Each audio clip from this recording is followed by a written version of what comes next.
Hi, Timothy Unkert here, and in this video I'm going to demonstrate an infinite while loop with a break. So I've already included my standard header file and created my main function, so let's get started.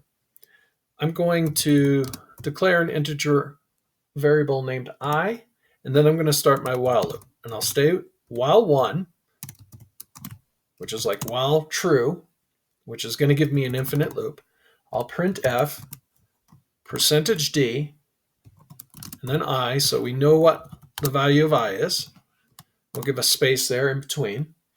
And each time through, I'll increment I1, or increment I by 1. And then I'll say if I is greater than 1,000, well, then we're going to use this break statement. At the end of this, for formatting, I'm going to use put char, and I'm just going to have a line break there. And at the end, I'll return 0. Okay, I'm going to save this, and let's open up a terminal. I'm going to use eShell.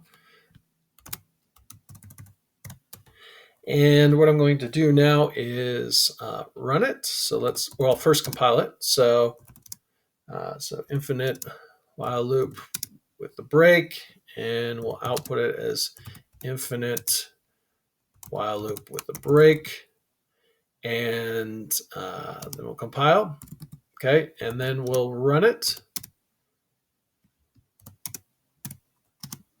And you'll see you get the numbers going up to 1,000 there. And we start at 0 and it goes all the way up.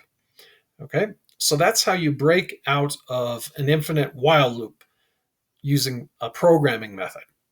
I hope you found this video interesting. If you did, please like, subscribe, and hit the bell for notifications if you haven't done so already. I thank you for watching, and I hope to see you in the next one. Have a great day. Bye.